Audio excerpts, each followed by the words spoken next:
Right, I've managed to do a little bit of a cook for National Eat What You Want Day, which is every day for us. And we're going to have a bash at this. It's a cod curry. Now it's supposed to look like this. We'll try our best to make it do that. I've spared you all the boring bit of me chopping everything, but it's all ready for step one, paste. Lots of coconut, lots of chilli, lots of tomato, lots of garlic, onion. Straight in the blender, blitzer.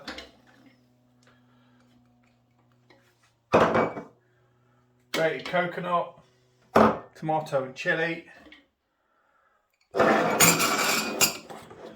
nice big pinch of pepper. A nice big pinch of salt.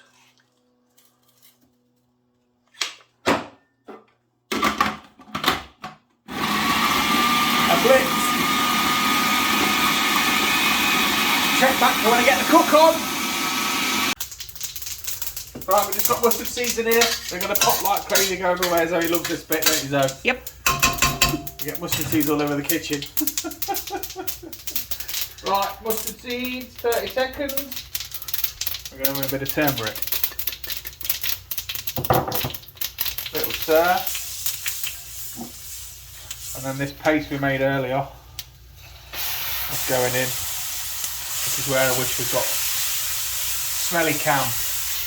That smells amazing.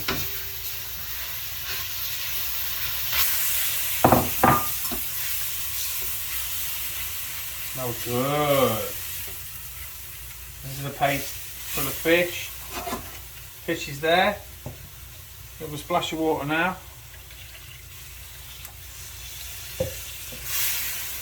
Just smell amazing.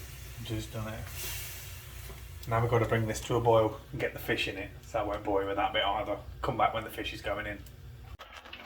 So the paste is nice and up to a little simmer now. So now we're going in with our cod fillets.